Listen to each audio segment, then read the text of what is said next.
તો આખા ભારતમાં જાફરાબાદ બંદરની બુબલા મચ્છી પ્રખ્યાત છે।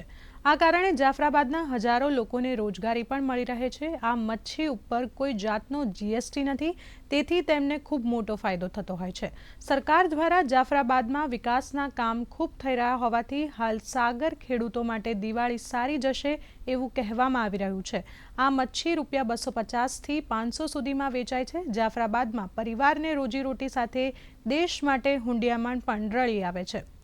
અમારે ત્યાં આખા ભારતમાં જાફરાબાદ બંદર બુમલા મચ્છી માટે પ્રખ્યાત છે અને લગભગ જાફરાબાદના બુમલા મચ્છીની આધારિત જાફરાબાદમાં 25થી 30 હજાર માણસની વસ્તી આની પર નપતી હશે, કારણ કે આનો સીધો રોજગાર આ અમારા બુમલા મચ્છીમારી ઉપર જ થાય છે। ને આ બુમલા છે આપણે જાફરાબાદમાં મોટું ઉત્પાદન થાય છે। બીજા બંદરોમાં પણ એટલું બધું ઉત્પાદન નથી, જાફરાબાદમાં જે છે બહુ મોટું ઉત્પાદન છે। ને આ છે ગુજરાત, મહારાષ્ટ્ર, આંધ્ર, બાંગ્લાદેશ અને શ્રીલંકામાં માલ જાય છે। વધારે ભાગે મહારાષ્ટ્રમાં વધારે જાય છે ને બાંગ્લાદેશ વધારે જાય છે, એક્સપોર્ટ થાય છે, શ્રીલંકામાં એક્સપોર્ટ થાય છે।